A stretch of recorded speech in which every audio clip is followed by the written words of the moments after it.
EBS 북카페는 방송통신위원회의 방송통신발전기금을 지원받아 제작된 것입니다.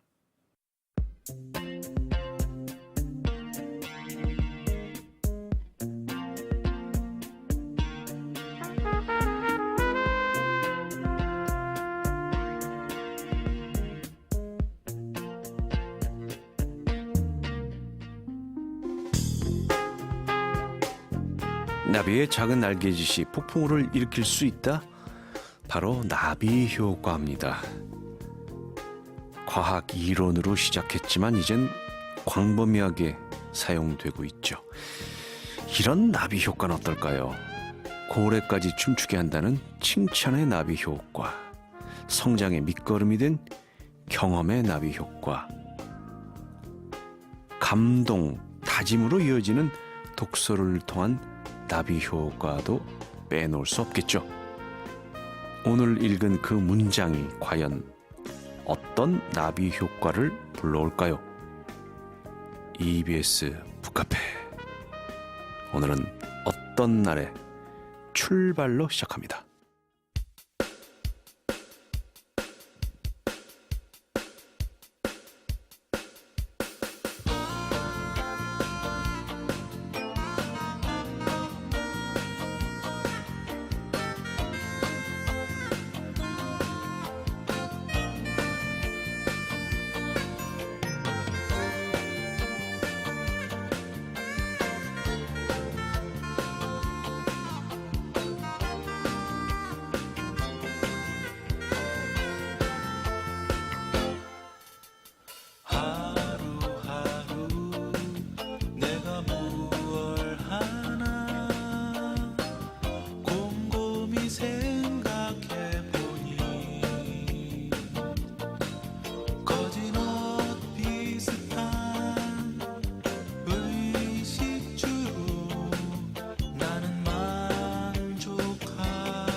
안녕하세요. EBS 북카페의 DJ 명로진입니다. DJ는 원래 디스크 찾기, 음반을 골라서 올려놓고 들려드리는 일을 하는 사람이죠. 엄밀히 말하면 저는 DJ라기보다는 북잡기인 것 같아요. 책을 골라서 읽어드리고 또 권해드리고 함께 즐거움을 나누는, 저는 그런 일을 좋아합니다. 누가 시켜서 하는 게 아니라, 억지로 하는 게 아니라 즐깁니다. 여러분도 함께 즐겨주셨으면 좋겠어요. 월요일부터 토요일 밤 9시 고전으로 만나는 세상, EBS 북카페입니다. 봄 개편을 맞아서 저희 EBS 북카페에서는 고전 100편을 선정해서 청취자 여러분들과 함께 읽어보려고 합니다. EBS 북카페 홈페이지 게시판 고전 100선 추천란에 들어오셔서 여러분들이 좋아하는 고전 추천해 주십시오. 그야말로 3000년 전에 길가메시 서사시부터 19세기 제인 오스틴까지 여러분들이 좋아하는 것들은 무엇이든 좋습니다. 사연들 기다리고 있습니다. 반디나 카카오톡, 긴 문자 100원, 짧은 문자 50원에 샵 1045로 문자 메시지 참여해 주세요. EBS 북카페 고전 100선, 그 첫 번째로 지난주에는 공자의 논어를 읽어봤는데요. 저희 북카페에서 두 번째로 선택한 고전은 플라톤이 쓴 소크라테스의 변명입니다. 이야, 논어, 고전하면 동양에서는 논어죠. 지난주 내내 말씀드렸습니다만 핵심 중에 핵심입니다. 일당 백, 일당 천이죠. 뭐 당할 수가 없어요. 논어 앞에서는. 자, 그렇다면 서양 고전의 핵심 중에 핵심은 뭔가? 서양 고전의 가장 위대한 사상가, 철학자는 플라톤입니다. 그런데 플라톤에게 가장 큰 영향을 끼친 사람이 바로 소크라테스입니다. 엄밀히 말하면 이 플라톤의 대화라고 하죠. 이 대화라는 단편, 장편의 여러 책들은 바로 소크라테스에 대한 이야기입니다. 소크라테스를 주제로, 소크라테스가 주인공인 이야기입니다. 아이러니하게도 소크라테스는 단 한 권의 책도 남기지 않았지만 그의 제자인 플라톤이 소크라테스의 언행을 기록을 했죠. 그것이 바로 플라톤의 대화편이고, 플라톤의 대화편은 서양 철학의 원류라고 할 수 있습니다. 오리지널. 그래서 우리에게 남긴 영향력이 큰 서양 철학자 중에 한 명으로 평가받고 있는 소크라테스의 사상과 양심의 진수를 느낄 수 있는 소크라테스의 변명을 서양 철학 첫 번째 편으로 뽑았습니다. 문예 출판사에서 나온 번역본으로 읽어보도록 하겠습니다. 소크라테스의 변명을 읽기 전에 먼저 소크라테스에 대해서 한번 알아보죠.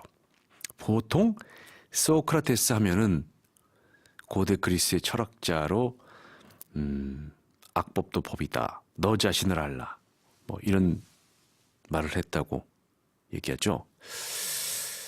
자, 과연 이런 일을 직접 했을까요? 차차 설명을 한번 해드리겠습니다. 먼저 소크라테스가 기원전 399년 아테네 시민들을 상대로, 아테네 시민 중에 세 사람이 이제 소크라테스를 고소를 합니다. 어떤 죄목에 의해서 뭐 신을 모욕했다든지 젊은이들을 타락시킨다든지. 그 사람들 앞에서 소크라테스가 하는 변론의 장면으로 먼저 한번 가고 나서 또 이야기를 나누도록 하겠습니다.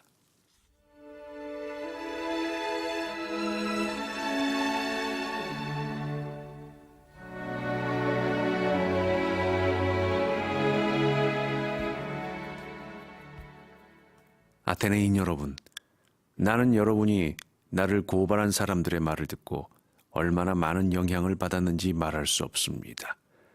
그러나 나는 그들의 말을 듣고 나 자신도 내가 누구인지 잊을 정도였다는 것을 알고 있습니다. 그만큼 그들의 말은 설득력이 있었습니다. 그러나 그들은 진실은 거의 한마디도 하지 않았습니다. 그렇지만 그들이 말한 많은 거짓말 가운데는 나를 깜짝 놀라게 만든 것이 한 가지 있습니다. 그들은 여러분에게 나의 웅변의 힘에 기만당하지 않도록 조심하라고 말했습니다. 내가 입을 열어 나 자신이 결코 대웅변가가 아님을 입증하자마자 그들의 거짓말이 탄로난다는 것이 분명하다면 그들이 나의 운명에 속지 않도록 조심하라고 말하는 것은 나에게는 가장 파렴치한 짓으로 보입니다. 웅변의 힘이라는 말이 진실의 힘을 의미하지 않는다면 그렇습니다. 그 말의 의미가 그렇다면 나는 웅변가임을 인정할 것입니다. 그러나 그들의 말은 이와는 얼마나 다릅니까? 내가 이미 말한 것처럼 그들은 전혀 진심을 말하지 않았다고 해도 좋을 것입니다. 그러나 여러분은 나에게서 모든 진실을 듣게 될 것입니다. 그러나 하늘의 맹세코 그들이 늘 하듯이 미사역으로 적당하게 수식된 상투적인 연설을 통해서 말하고자 하지는 않겠습니다. 나는 순간순간 내 마음에 떠오르는 어구와 논법을 사용할 것입니다. 내가 말하는 것이 정당함을 나는 확신하기 때문입니다. 오, 아테네인 여러분, 내 나이로 보아서 나는 여러분 앞에 말을 교묘히 꾸며대는 나열인 연설가로 나설 수는 없는 일입니다. 여러분은 이 같은 일을 나에게 기대하지 마십시오. 그리고 나는 여러분에게 한 가지 요청할 일이 있습니다. 즉, 내가 평소 태도로 나 자신을 변호하더라도, 그래서 여러분이 내가 평소 시장의 환전상의 테이블이나 기타 장소에서 늘 쓰던 말을 사용하는 것을 듣더라도 놀라지 말고 이 때문에 내 말을 방해하는 일이 없도록 해달라는 것입니다. 나는 이미 70세를 넘었고 법정에 서게 된 것은 이번이 처음인 만큼 나는 여러분이 나를 외국인처럼 봐주시기를 바라고 있습니다. 여러분은 외국인이 자기 나라 말로 자기 나라의 방식에 따라 말한다 하더라도 용서할 것이기 때문입니다. 내가 지금 여러분에게 부당한 요구를 하는 것입니까? 내가 말하는 방식에 대해서는 그것이 좋든 좋지 않든 간에 괴념하지 말아 주십시오. 내 말이 진실한가 하는 점만을 고려하고 이 점에만 주의를 기울여 주십시오. 말하는 자는 진실을 말하고 재판관은 정당하게 결정하도록 합시다.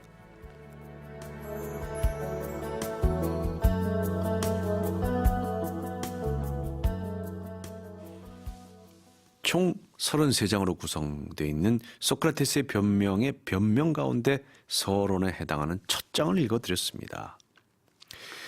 소크라테스의 변명을 보면 피고 소크라테스가 유무죄를 가리는 1차 판결 이전에 또 그리고 유죄 판결이 내려진 2차 판결 직전에 2차 판결에서 사형 선고를 받은 직후에 이렇게 3차례에 걸쳐서 연설한 내용이 담겨져 있습니다. 자, 그렇다면 왜 소크라테스가 법정에서야 했을까요? 앞서도 잠깐 말씀드렸는데 소크라테스가 거리와 광장에서 아테네 젊은이들을 상대로 철학적인 토론을 벌였고 인기도 아주 좋았습니다. 그런데 아니토스 멜레토스 리콘이라는 이 정치인, 작가, 또 장인을 대표하는 세 사람이 소크라테스를 고발하죠. 아테네인들이 믿는 신을 믿지 않고 하늘과 땅의 일을 이야기하고 젊은이들을 타락시켰다는 거. 예. 이게 죄명입니다. 그런데 또 정치적인 이유도 물론 있지요. 예. 펠레폰네소스 전쟁이 끝난 다음에 이 아테네는 원래는 민주주의인데 스파르타 과도 정치가 아테네에 들어옵니다. 그래서 스파르타의 지지를 받는 30명의 정치인이 아테네 정치를 좌지우지하는데 그들 중에 이제 소크라테스의 제자들이 있었던 거예요. 그래서 아테네 사람들은 소크라테스를 미워하고 모함하고 이렇게 법정에까지 세웁니다. 그리고 현재 여기서는요, 아테네 시민 500명이 배심원으로 참가하고 있습니다. 이 500명이 이제 유무죄를 먼저 결정하고 그 다음에 형량을 결정하게 되죠. 자, 3장부터는 본격적으로 소크라테스의 변명이 시작이 되고요. 5장에서는 아테네에서 가장 현명한 사람이 누구인지를 밝히는 이야기를 합니다. 왜냐하면 이제 아폴로 신이 델포이 신전에서 신탁을 내리는데 아테네에서 가장 현명한 사람이 소크라테스다라는 그런 신탁이 내려옵니다. 이 소식을 전해들은 소크라테스는 나는 그렇게 현명하지 않은데 어떻게 된 일일까 하고 아테네에서 자신이 생각하기에 현명하다는 사람들을 찾아 나서죠. 그 이야기가 이제 다음에 나옵니다. 남궁 옥분의 꿈을 먹는 젊은이 듣고 와서 계속하지요.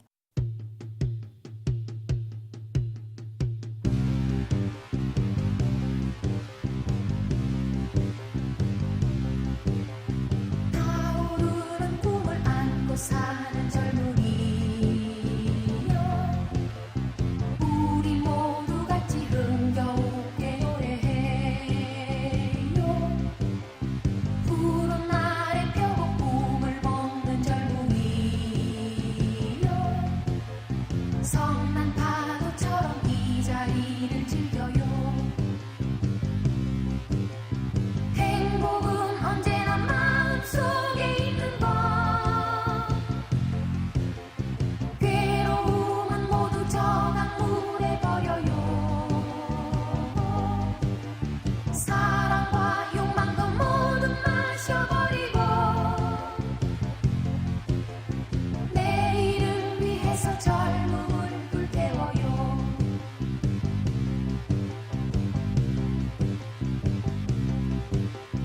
타오르는 꿈을 안고 사는 젊은이여, 우리 모두 같이 흥겨우게 노래해요. 푸른 날에 펴고 꿈을 먹는 젊은이여, 성난 파도처럼 이 자리를 즐겨요. 행복은 언제나 마음속에 있는 것, 괴로움은 모두 저 강물에 버려요. 사랑과 욕망도 모두 마셔버리고 내일을 위해서 젊음을 불태워요.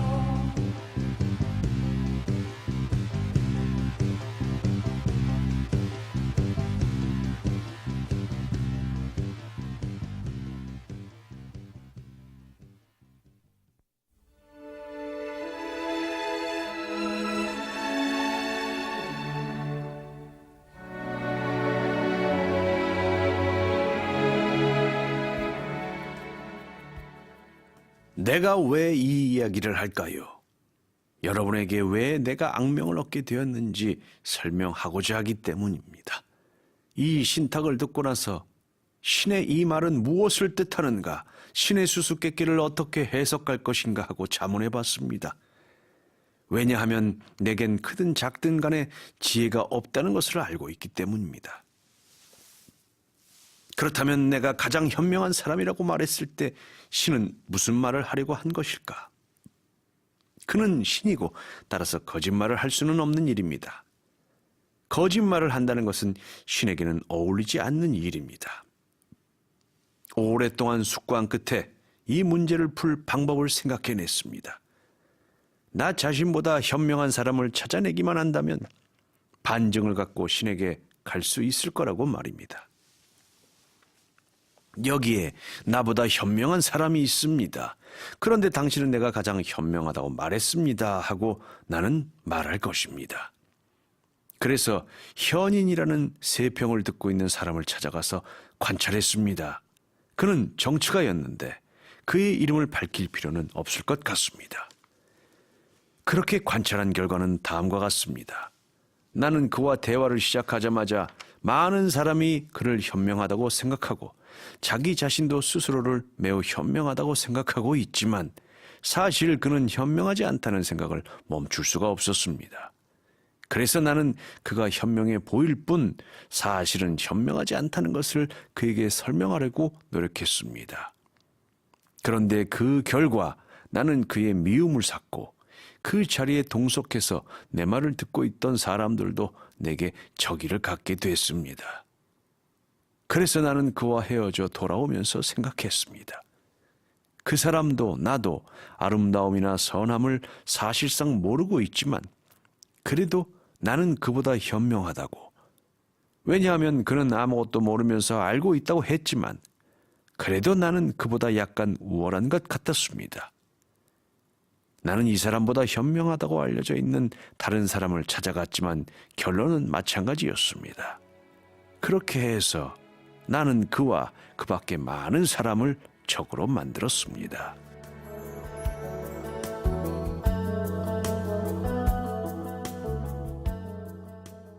문예출판사에서 나온 소크라테스의 변명 읽고 있습니다.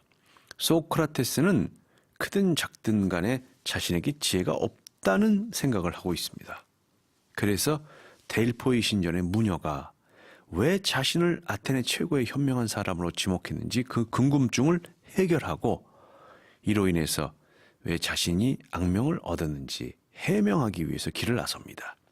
그러니까 자신보다 현명한 사람을 찾아내기만 한다면 그 무녀의 말이 틀렸다 이렇게 반증을 할 수 있다고 생각한 거죠. 그래서 첫 번째 찾아간 사람이 현명하다고 아테네 사람들로부터 평가받고 있는 정치인이었습니다. 이 정치인을 찾아갔다는 것부터가 조금 잘못됐죠. 그런데 말을 나눠보니까 이 정치인이 말해요. 모르면서도 아는 척하는 거예요. 모르면서도. 소크라테스는 그걸 보고 이건 아닌데 했고 그걸 또 지적을 하죠. 그러니까 그 정치인과 그 주변에 있던 사람들이 다들 소크라테스에게 어떤 뭐라고 할까요? 이 마음에 좀 벽을 쌓고 미워하게 됩니다. 이 사람들이 이제 나중에 소크라테스를 고소를 하게 되는 겁니다.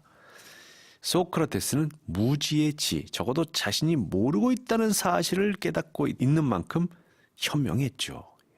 아마 그게 지식의 기반이라고 부르는 걸 겁니다. 어쨌든 이후에 뭐 시인도 찾아가고 장인도 찾아갔는데 다들 엉뚱한 소리를 해요. 그래서 소크라테스가 그 사람들한테 당신들도 모르고 있어. 현명하다는 것은 자기가 모르는 것을 인정한다는 것을. 그래서 미움을 사게 됐고 이제 법정에 서서 자신의 변론을 스스로 하게 되는 상황에까지 이렇게 된 거죠. 자, 그러면 소크라테스의 변명 노래 한 곡 듣고 와서 이제 오늘의 초대 손님을 모시고 또 얘기를 나눠보도록 하겠습니다. 조동진이 불러요. 행복한 사람.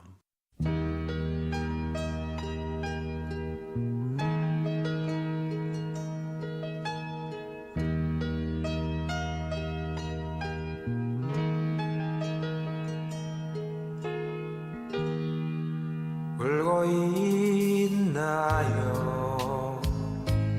당신은 울고 있나요?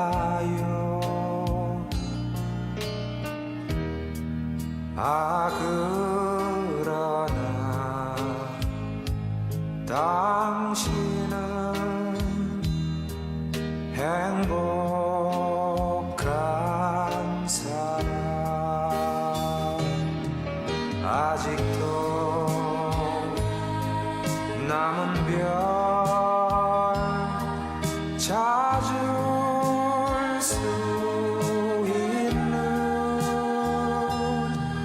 그렇게 아름다운 두 눈이 있으니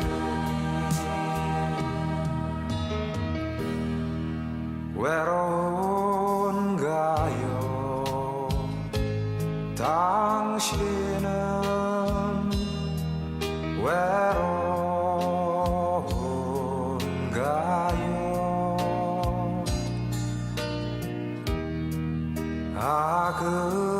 그러나 당신은 행복한 사람 아직도 바람결 느낄 수 있는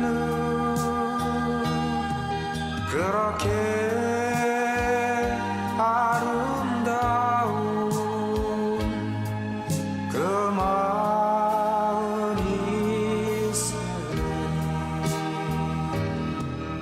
아직도 남은 별 찾을 수 있는 그렇게 아름다운 두 눈이 있으니 아직도 바람결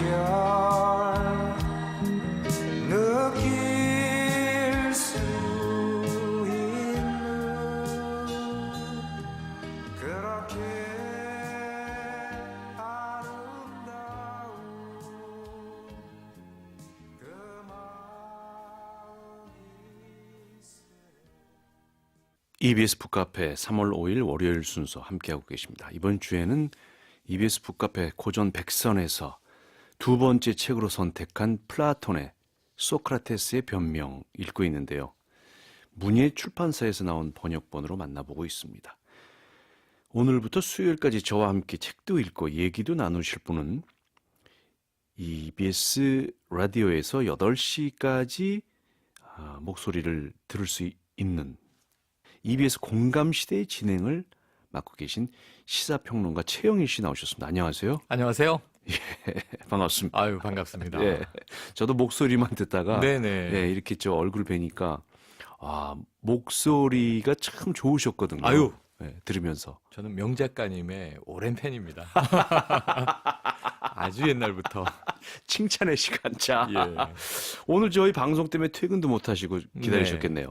그런데 제가 원래 야행성이에요. 그러세요? 그리고 정말 이 책 읽기에는 이 시간이 딱이다. 예. 아, 그런데 뭐 8시까지는 주로 퇴근길이니까요. 네, 주로 네. 시사를 이제 제가 이야기하지만 그 이후에 이 차분한 시간에 또 EBS가 책 읽어주는 라디오 아니겠습니까? 그럼요. 예. 그래서 좀 바로 이 옆에 이 스튜디오에 네. 이런 교양 가득한 지적인 프로그램이 있다는 것을 오늘 체감을 또 하면서 예. 굉장히 또 색다름을 느낍니다. EBS 라디오 자체가 지적인 것 같아요. 네, 네, 맞아요. 뭐 국민들에게 그 지적인 교양을 보급하는 것이 사명이니까. 네. 시사평론가이십니다. 그 생긴 지가 얼마 안 됐죠. 이런 시사평론가라는 직업 자체가. 맞습니다. 이 평론가, 방송평론가가 네. 원래 이 전업직이 아니었어요. 네. 그러니까 뭐 교수를 하거나 아니면 칼럼니스트로 글을 쓰거나 아니면 뭐 현역 정치를 하시거나 이런 분들이 방송에서 이제 시청자나 청취자를 돕기 위해서 논평을 하다가 네. 이제는 미디어가 너무 많아졌습니다. 네. 그러니까 이제 평론을 하다가 보면 변호사들이 주업을 못 해요. 방송 변호사. 이분들 그렇죠. 방송만 계속 하고 있어요. 그렇죠. 그렇죠. 왜냐면 네. 매일 판결이 쏟아져 나오기 때문에 아하. 그걸 또 해석을 해줘야 되거든요. 네. 그래서 저도 이게 처음에는 이게 굉장히 즐겁고 고상한 취미다 시작을 했다가 그리고 이게 사이드 잡처럼 됐다가 요즘에는 주업으로 이게 전업처럼 거의, 예, 돼버린. 그러셨군요. 네. 그렇게 저 평론도 하시고 통찰력 있게 사회 현상을 바라보시려면은 네. 평소에 책도 좀 많이 읽으실 것 같은데 주로 어떤 책을 좋아하시나요? 책을 좋아했기 때문에 비평을 하게 된 것 같습니다. 그렇군요. 네, 예. 평론을 하기 위해서 책을 읽는다기보다는 네. 그런데 이제 저 같은 경우에 평론을 하면서 또 더 많이 읽어야 되는데 이 장르나 분야를 정하기가 어렵습니다. 어디서 어떤 사건이 튀어나올지 모르기 때문에요. 그렇군요. 예를 들면 살인 사건이나 뭐 사이코패스 사건을 다룰 때는 스릴러나 추리 소설을 읽어두는 게 큰 도움이 돼요. 그래요. 의외로. 그런 얘기도 처음 듣네요. 예, 문화예술에 대해서 책을 읽어뒀을 때 또 엉뚱한 평창 동계올림픽 같은 게 튀어나옵니다. 예. 그래서 이 잡식성으로 읽는 수밖에 없다. 알겠습니다. 이렇게 생각을 합니다. 소크라테스의 변명이 이제 함께 하실 텐데 네. 소크라테스 변명은 언제 읽으셨나요? 처음 읽은 것은 대학 다니다가 군대 갔을 때. 와, 그러세요? 군대 갔을 때 머리가 맑아지더라고요. 그러세요? 80년대가 좀 사회가 혼란스럽지 않았습니까? 그랬죠. 근데 그때 이제 군중문고라고 해서 너덜너덜한 문고판 고전들이 꽂혀 있었는데 군에서 읽는. 네, 군에서 책을 읽는 재미. 그때 소크라테스의 변명은 처음 접했습니다. 그랬군요. 자, 오늘 함께 읽어주시면서 좋은 말씀 많이 부탁드립니다. 앞서서 잠깐 1장은 서론, 2장은 제기, 그리고 3장부터 소크라테스의 변명이 본격적으로 시작된다는 말씀을 드렸는데 10장까지가 최초 고발자들에 대한 변명이었다면 소크라테스의 의견이었다면 11장부터 15장까지는 멜레토스, 아니토스, 리콘이라는 세 명의 고발자 가운데 시인을 대표해서 이제 시인인데 작가죠. 그 당시에는 이제 시 운율에 맞게 글을 썼으니까요. 작가 또는 시인을 대표해서 소크라테스를 고발한 멜레토스에 대한 이야기가 이어집니다. 소크라테스는 시민 법정에 멜레토스를 불러내는데 어떤 변론을 펼칠지. 자, 이번에는 이제 우리 시사평론가 최영일 선생님께서 소크라테스 역할을 하고 제가 악역을 맡아보도록 하겠습니다.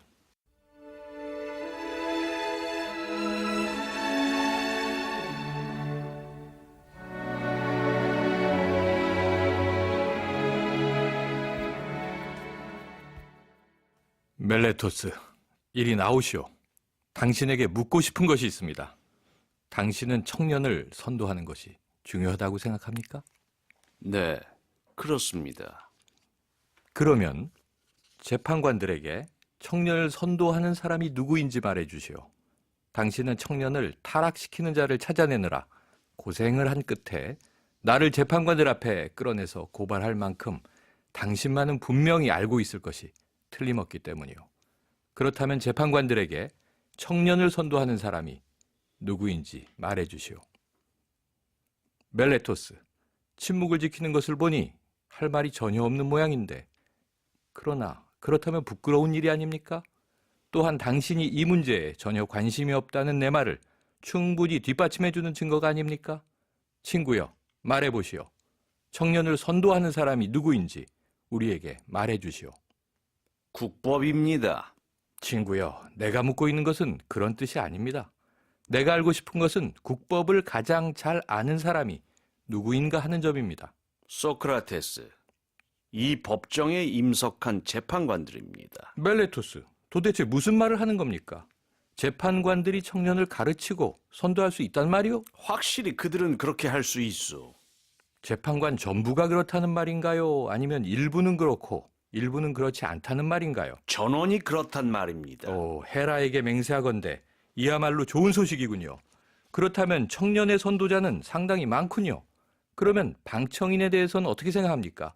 그들도 청년을 선도합니까? 예, 그렇습니다. 그러면 평의원들도? 예, 평의원들도 청년을 선도합니다. 그렇다면 국민의회 의원들이 청년을 타락시키는 것은 아닌지요?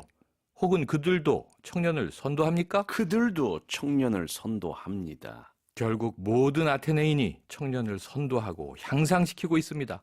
유일한 예외는 나뿐이군요. 나만이 청년을 타락시키는 자라는 말이지요. 당신은 그렇게 주장하는 것입니까? 그 점이 바로 내가 확고하게 주장하고 있는 것입니다. 만일 당신의 말이 옳다면 나는 매우 불행한 사람입니다. 그렇다면 당신에게 묻겠습니다. 말에 대해서는 어떻게 생각합니까? 온 세상이 말을 잘 길들이는데 단 한 사람이 말을 나쁘게 만들고 있습니까? 사실은 정반대가 아닐까요? 단 한 사람 또는 소수의 사람들만이 말을 잘 길들일 수 있습니다. 즉 말을 훈련하는 사람들만이 말을 잘 길들일 수 있고 다른 사람들이 말을 다루면 오히려 해를 끼치지 않습니까? 멜레토스, 말에 대해서나 기타 동물에 대해서나 이것이 사실 아닌가요? 이것은 가장 분명한 일입니다. 당신과 아니토스가 찬성하든 반대하든 간에 청년들을 부패시키는 자는 단 한 명뿐이고 그 외의 세상 사람들은 모두 선도한다면 청년들은 참으로 행복한 환경 속에서 산다고 할 수 있겠습니다. 그러나 멜레토스, 당신은 분명히 보여주었습니다. 당신은 청년들을 전혀 생각해 오지 않았다는 것을, 당신이 무관심해하는 것, 즉 당신이 나를 고발한 문제에 대해 당신은 전혀 개의치 않아 했다는 것도 분명해졌습니다.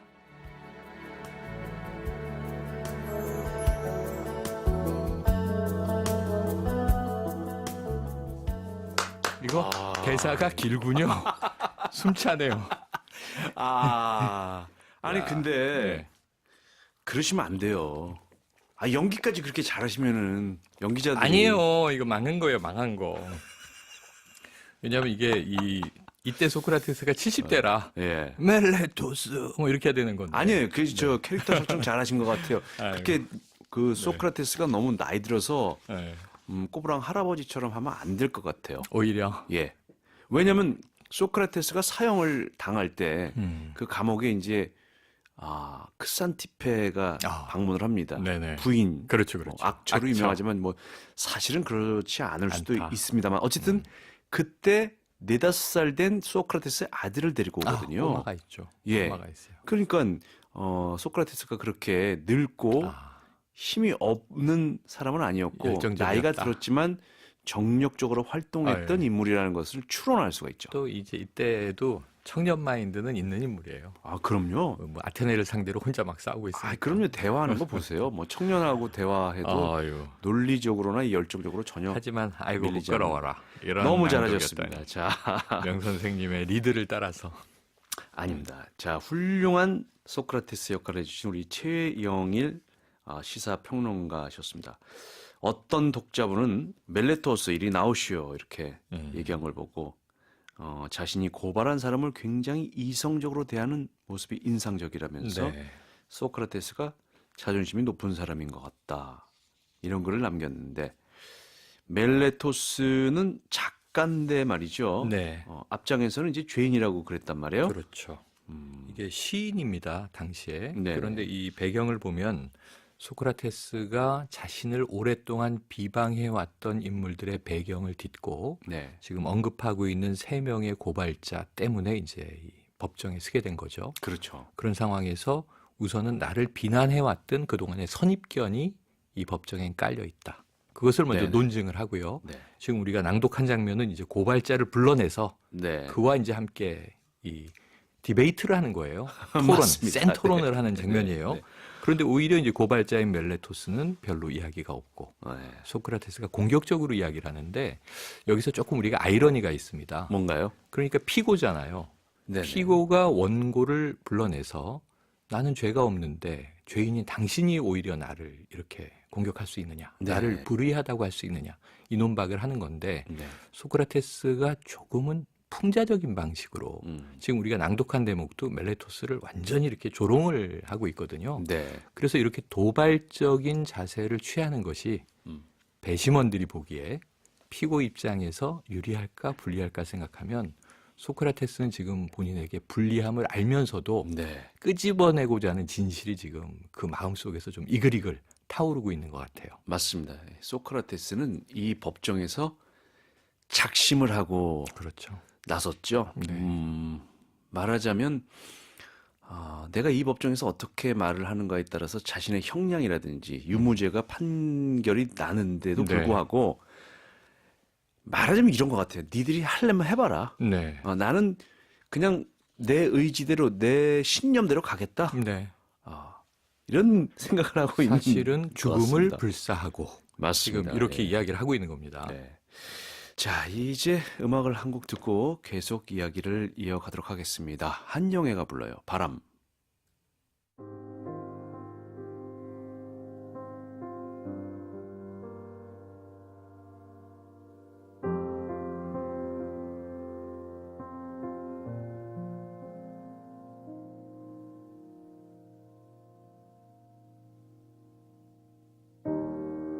수많은 시간이 지나가도 늘 같은 자리에 있는 나무처럼 아무리 흔들고 흔들어도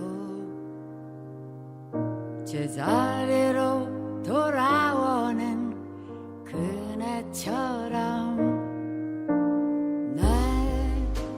사랑은 변하지 않아요. 언제든 힘이 들 땐 뒤로 봐요. 난 그림자처럼 늘 그대 뒤에 있어요. 바람이 되어 그대와 숨을 쉬고 구름이 되어 그대 곁에만 돌고 비가 되어 그대 어깨를 적시고 난 이렇게는 그대 곁에 있어요.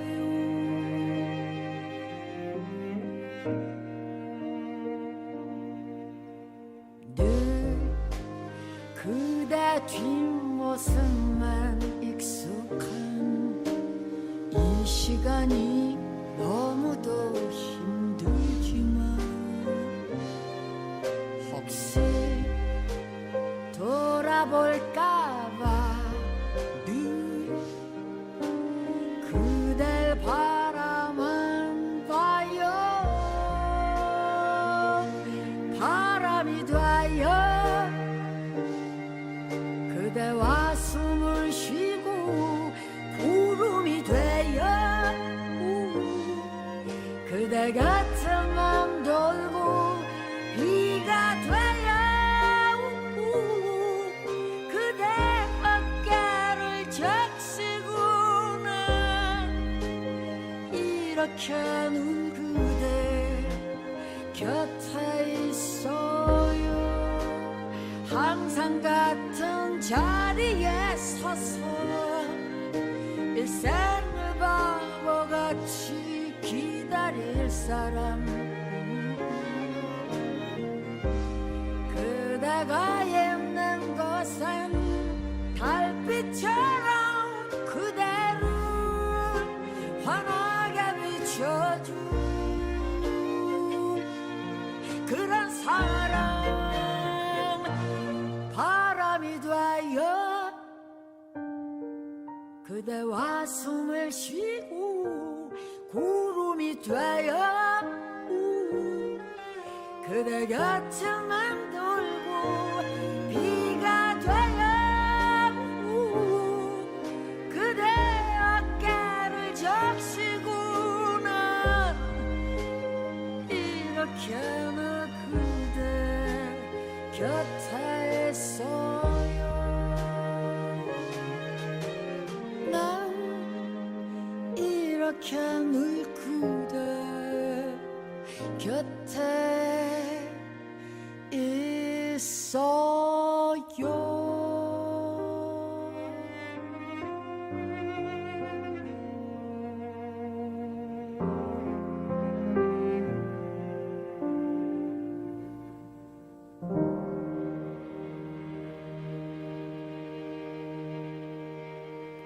EBS 북카페 고전 백선 소크라테스의 변명 시사평론가 최영일 씨와 함께하고 있습니다.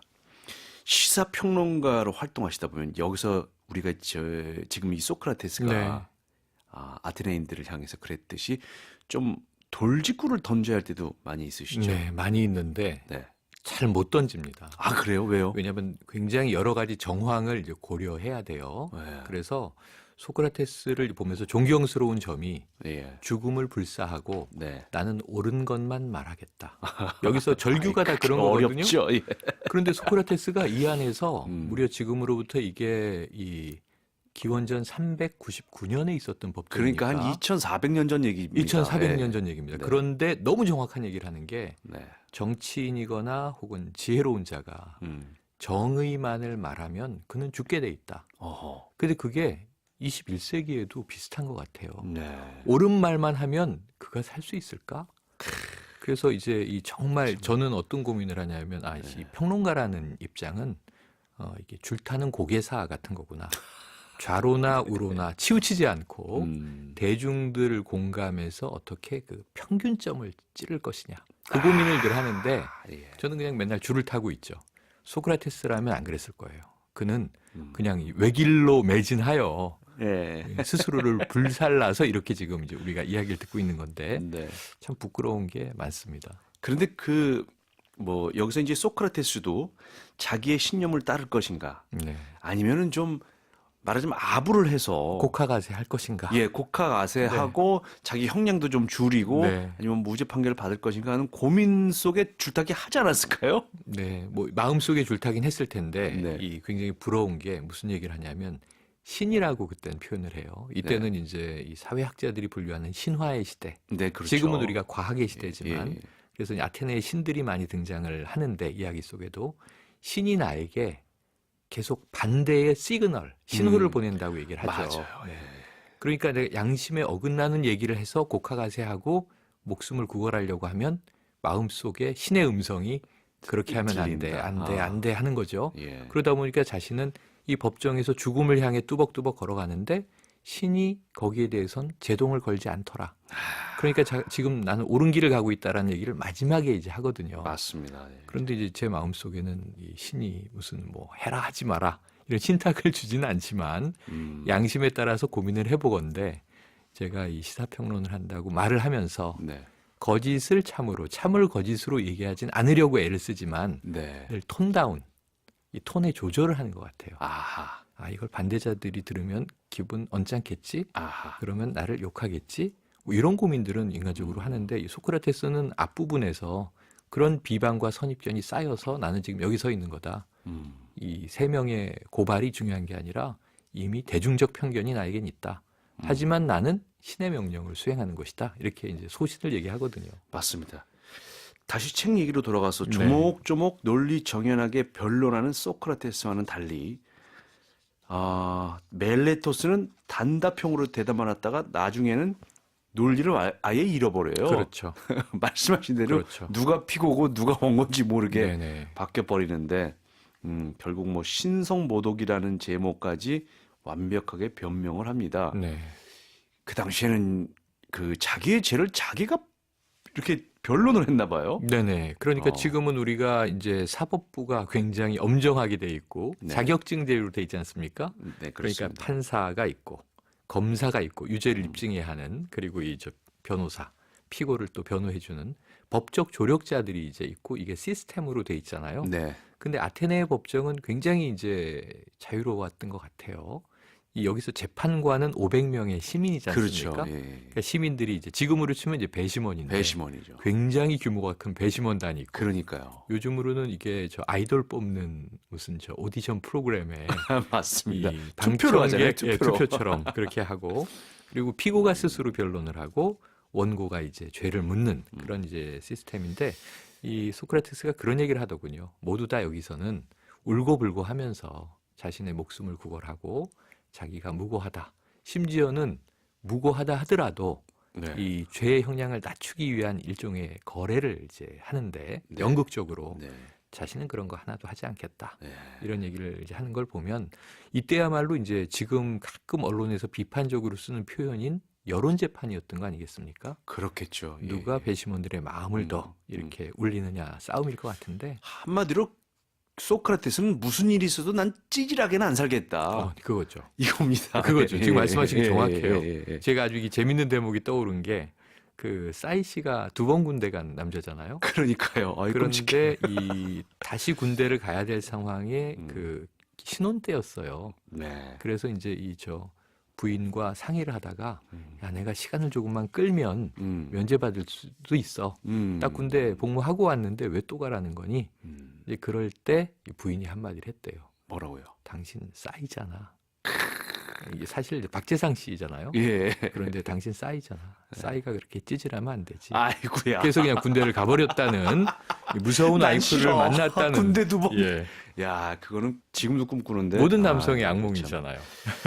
알겠습니다. 이렇게 해서 소크라테스의 변명에서 찌질하지 않은 남자가 되려는 싸이까지 아주 폭넓은 그러네요. 이야기를 나눠봤습니다.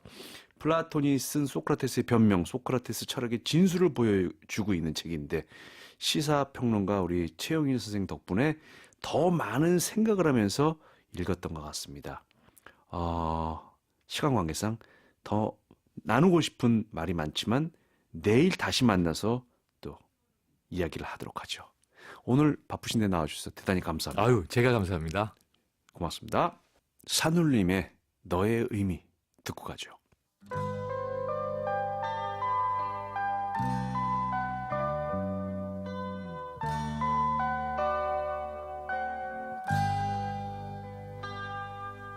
너의 그 한마디 말도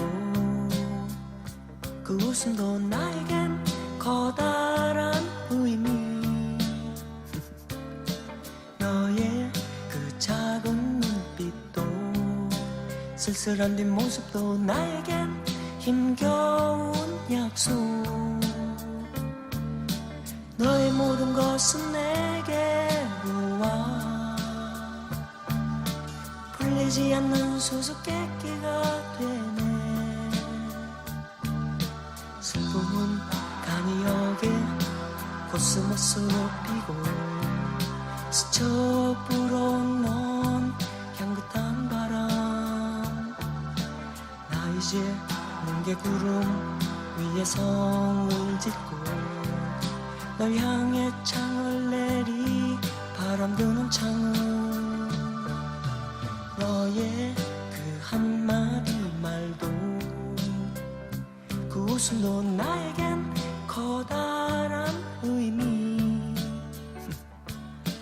너의 그 작은 눈빛도 쓸쓸한 뒷모습도 나에겐 힘겨운 약속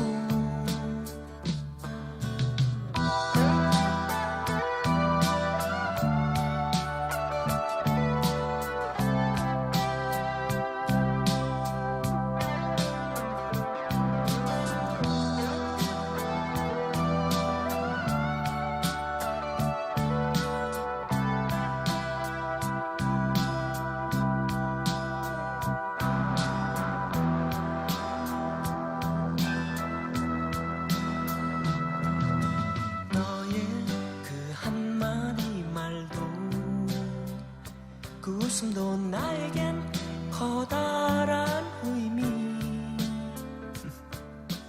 너의 그 작은 눈빛도 쓸쓸한 뒷모습도 나에겐 힘겨운 약속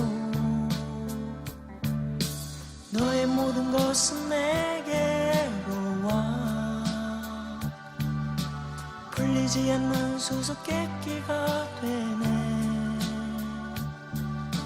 슬픔은 간이역에 코스모스로 피고 스쳐 불어온 향긋한 바람 나 이제 뭉게 구름 위에 성을 짓고 널 향해 창을 내리 바람 드는 창을